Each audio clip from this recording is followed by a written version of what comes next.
मित्रों नमस्कार। किसी संत फकीर ने कहा है, खुदी को कर बुलंद इतना कि हर तकदीर से पहले खुदा बंदे से खुद पूछे, बता तेरी रजा क्या है। इसका मतलब यह है कि खुद ही आपके अंदर जो गुण हैं उसको इतना बुलंद कीजिए, इतना महान बनाइए कि परमात्मा भी विवश हो जाए आपकी मर्जी जानने के लिए कि हे बंदे तू क्या चाहता है। इसी संबंध में एक छोटी सी कहानी है, मैं बताने का प्रयास करूंगा। एक फकीर संत थे, दुनिया में घूमते रहते थे, देशाटन करते थे और लोगों को ज्ञान बांटते रहते थे। एक बार क्या हुआ कि एक जगह किसी का अग्नि संस्कार हुआ था और आग जो जल रही थी थोड़ा धीमी हो गई थी, अंगारे बचे हुए थे, तो उसमें वह रोटी सेक रहे थे अपने लिए। तो उसी रास्ते से भगवान शंकर और पार्वती जी गुजरे। तो पार्वती माता बोली कि प्रभु कि कितना गरीब है बेचारे फकीर, इसके पास आग भी नहीं है, चिता में रोटी सेक रहा है। भगवान शंकर ने कहा, हे देवी वो फकीर बड़ा अद्भुत है, उसके पास सब कुछ है, उसके पास इतना है कि वह हमें भी दे सकता है, इसलिए हे देवी आप चिंता ना करें, हम लोग आगे चलते हैं। तो देवी माँ ने कहा, नहीं प्रभु ऐसा नहीं हो सकता है, उसकी स्थिति जाननी चाहिए, बेचारा चिता में रोटी सेक रहा है, तो यदि ना होगा उसके यहाँ कुछ सुविधा तो ऐसा कर रहा है। भगवान शंकर ने कहा, ठीक है देवी आपकी इच्छा है तो मैं चलता हूँ। और शंकर भगवान गए उसके पास, वो रोटी सेक सेक कर ऐसे रख रहा था बगल में। शंकर भगवान ने कहा, अलख निरंजन। तो दो रोटी पकड़ता है फकीर और पीछे रख देता है, ले जाओ बाबा खा लो। शंकर भगवान ने कहा, देख रही हो महादेवी, हम ही को दे रहा है, मुझसे क्या लेगा। तो माता जी ने कहा, तो बड़ा घमंडी है, पीछे देखा भी नहीं और रोटी बढ़ा दिया, तो मैं इसको दंड दूंगी। शंकर भगवान ने कहा, नहीं देवी भक्त हैं, भक्तों से नहीं भिड़ना चाहिए। महादेवी ने कहा कि भक्त को अहंकारी भी नहीं होना चाहिए। फिर ठीक है देवी जी आप देख लीजिए, मैं तो जा रहा हूँ। और शंकर भगवान वहां से चले गए। तो माता जी कहती हैं, ऐ फकीर इधर देखो मेरी ओर, मैं जगत जननी माता पार्वती हूँ, तुम्हें क्या चाहिए मांगो। फकीर देखता है, प्रणाम किया और कहता, माता जी यदि आपको कुछ चाहिए तो मांग लीजिए, मुझे तो कुछ नहीं चाहिए, मेरे पास सब कुछ है।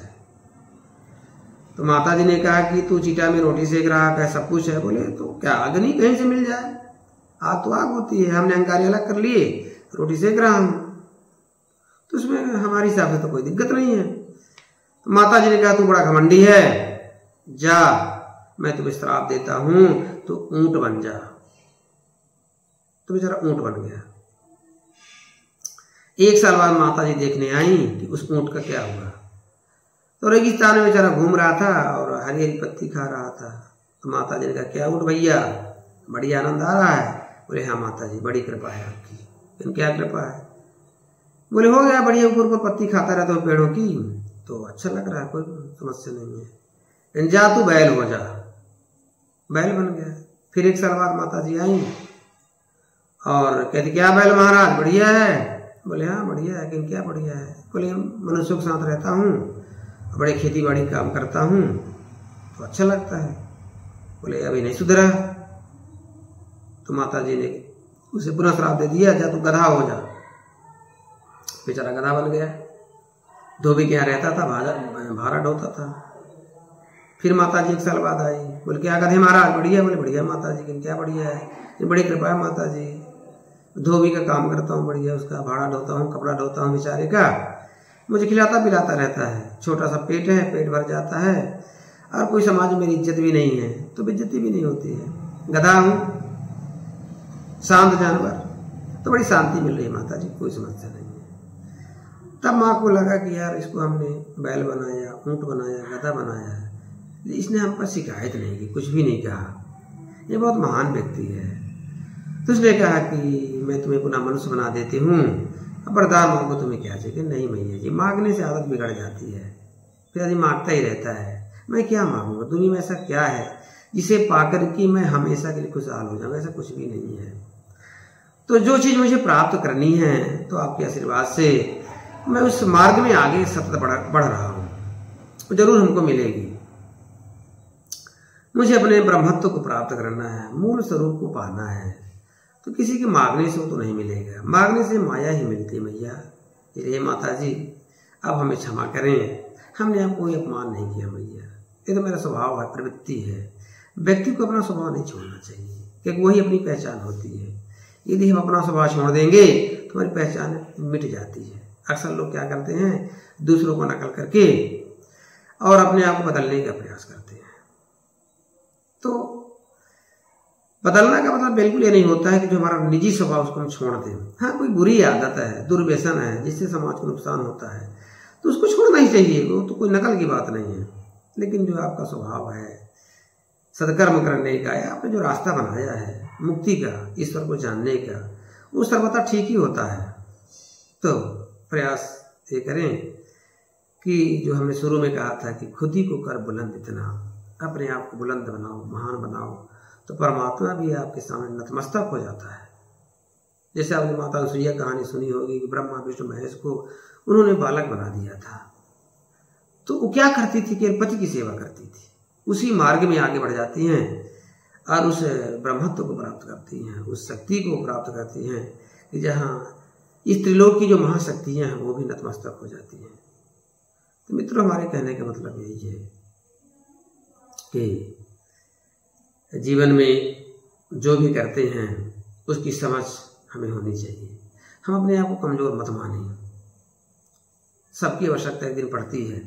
इस रात में चांद चमकता है, दिन में सूरज चमकता है, ठंडी आती है, गर्मी आती है, वर्षा आती है, सभी ऋतुओं का अपना अपना महत्व होता है।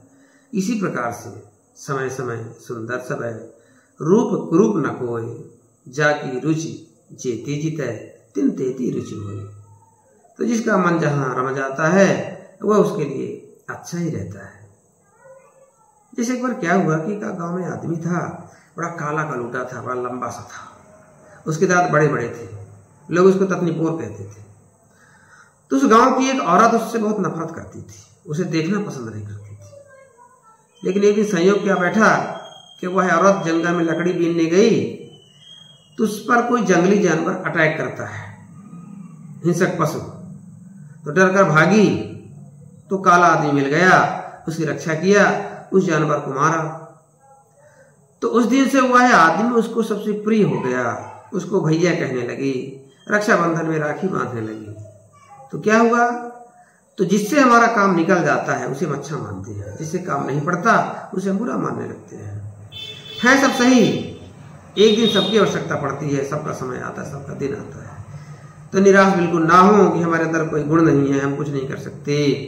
एक तिनका भी एक दिन काम में आ जाता है। माता सीता ने भी तिनके का ही सहारा लिया था रावण से ओट करने के लिए। तृणधर ओट कहत वह देहि, सुमिर अवधपति परम स्नेही। तो मित्र अपने मित्रों, अपने आप को कभी तुच्छ ना माने, छोटा ना माने। एक दिन ऐसा आता है कि सबका महत्व बढ़ जाता है। इसलिए जो संत फकीर की कहानी है, ये अपने आप को बुलंद बनाएं, अपने कर्मों को बुलंद बनाएं, तो निश्चय ही वो परमात्मा एक दिन आपसे मिलने जरूर आएगा। हम जिस काम में लगे हैं उसी काम को अच्छे से करें, ईमानदारी से करें, सत्य को ना छोड़ें, तो परमात्मा हमें एक दिन प्राप्त हो जाएगा। जब हम सत्य को छोड़ देते हैं तो हम भटक जाते हैं। तो मित्रों, जो मेरे कहने का उद्देश्य था कि हम भगवान को पाने के लिए या मुक्ति प्राप्त करने के लिए अपने अंदर के जो निहित गुण हैं, सद्गुण हैं, उनको पहचानें और उन्हीं को अच्छा बनाएं, लोगों को बांटें, लोगों को जोड़ें, क्योंकि सारी दुनिया अपनी है। हम सुधरेंगे, युग सुधरेगा। तो पहले हम सुधरें, फिर दुनिया को सुधारने का प्रयास करें। बस इन्हीं शब्दों के साथ आज मैं अपनी वाणी को विराम देता हूँ। जय श्री कृष्ण।